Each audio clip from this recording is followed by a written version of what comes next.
Most everybody's got little notes, but I can't see, so.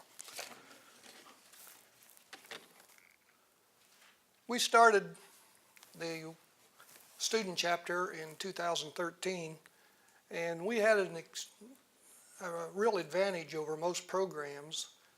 I have students 8 hours a day, 5 days a week. So they performed a pretty good group. They worked together, well, most of them. They got along good, and when I come up with the idea of starting a student chapter, they jumped on it. It was a good idea. They liked it. So if you have a group that wants to start a student chapter, you may have a little trouble scheduling meetings. We just all have our meetings Friday morning at the same time.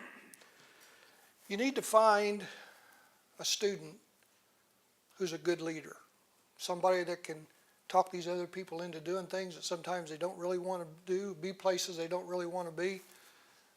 And we found 3 of these really good people.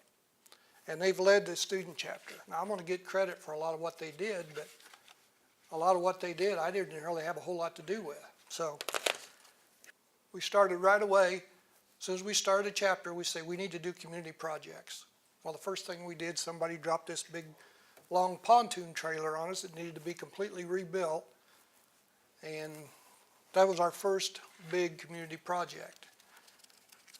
We then also did what was called the Walking Man Project. The city of Anderson, trying to drum up some business and industry, come up with all these walking men that they sold to different companies and different stores around town, and take it and do what you want to with it. Well, Ivy Tech bought one, so we rebuilt this thing, put our logo on it, put a hat on it, and spent quite a bit of time making this thing. This sits out in front of Ivy Tech on 53rd Street.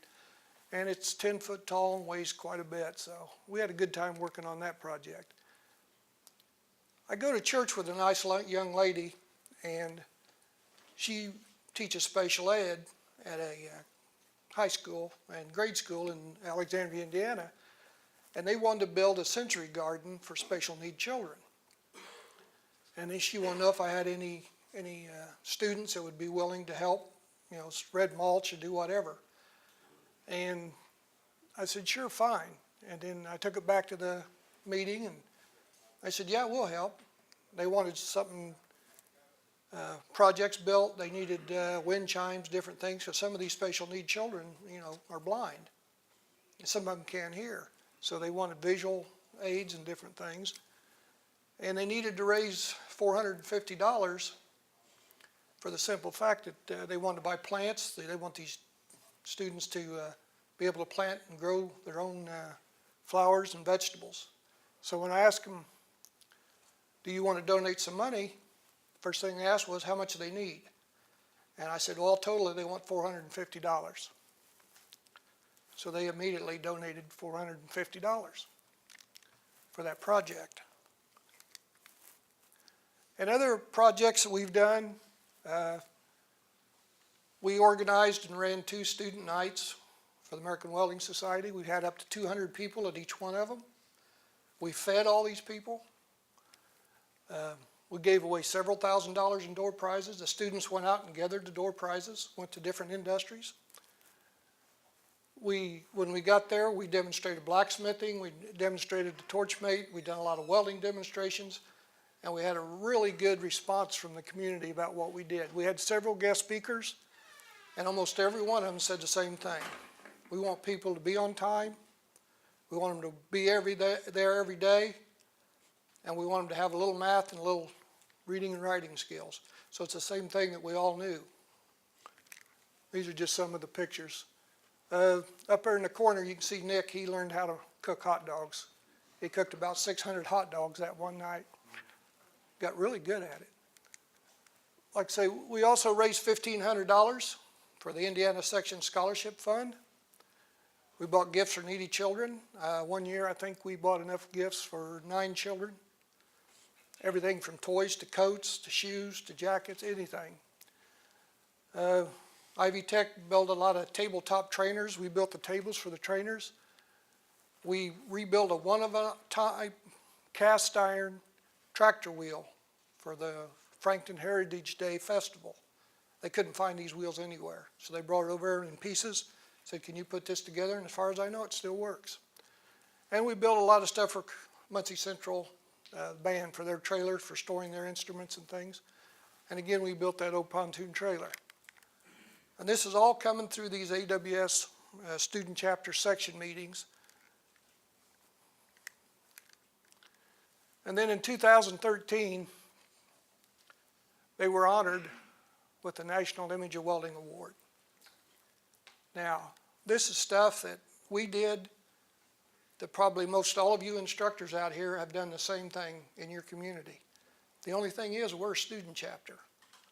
So I could put them in for this award. And it was quite an honor.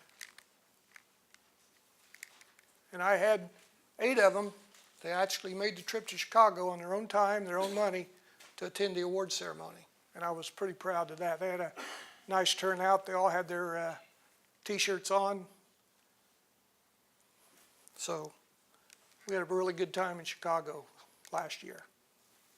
And then they also decided, what else can we do? They decided they wanted to be in Skills USA. So this takes more than just 3 people to be in the Skills USA fabrication contest. You have to design a project that they give you. Our project was a cutting table. We had to design it. We had to draw the prints. It has to be done on a CAD system.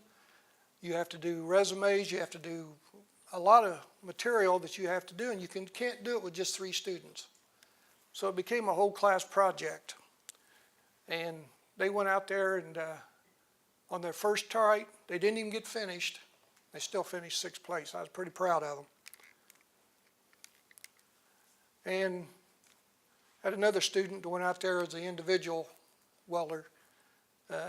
He beat out several other students, and plus 3 other my students to be able to make it to Kansas City. Didn't do very well, by the way. So, didn't want to weld anything but aluminum, so he didn't do very well. And these are the 3 students that actually won the state contest. We had to fire one of them after the contest, so that's why we had 3 different ones go out there. By being a member of the Ivy State student chapter, our students have received over $9,000 in the last 3 years just in local scholarships from the section and from the district. Now, they give out scholarships to other people, but if you have on there that you're a student member and you have a student ID number, it goes a lot towards getting you a scholarship. So that went real well there. Also, benefits of being a student chapter, you can participate in all your section meetings. The top picture on this side, we went to Major Tool and Machinery here in Indianapolis the other night. Took a bunch of students down there for that. Now everybody wants to work for Major Tool. We went to Andretti Racing. We went to Don Schumacher Racing. We had an awards night. We had a Christmas party, which every student but one showed up for the Christmas party, which was a pretty good big deal. Then we had students show up for our scholarship day at the Indianapolis Motor Speedway. So there's another big benefit to being a student section. Yeah, their 95th anniversary issue, which came out in June of this year, they actually featured our student chapter in their journal. So page 136 in the June welding journal has an article about us. Now, to become a student chapter, it's really not that hard. You got to get a supporting letter from your school administrator. Yeah. You have to send in a copy of your bylaws, which you can get online off the AWS website. You list your students, their membership number, list your elected officers. You can appoint them or have them, elected. And then you have to have a name of a chapter advisor. It has to be 21 years of age. That's all there is to it. Don't have to send any money in or anything. And by doing that, one more, you'll get a certificate, you'll get a start of your library, and they'll send you $100 to help start your treasury. And that's all there is to being a student chapter. Right now, I know most of you, a lot of you aren't from Indiana, but there's one student chapter in the state of Indiana. And I really would like to see some more. So you people from Indiana, you know, see what you can't do. One more. Any questions? Thank you.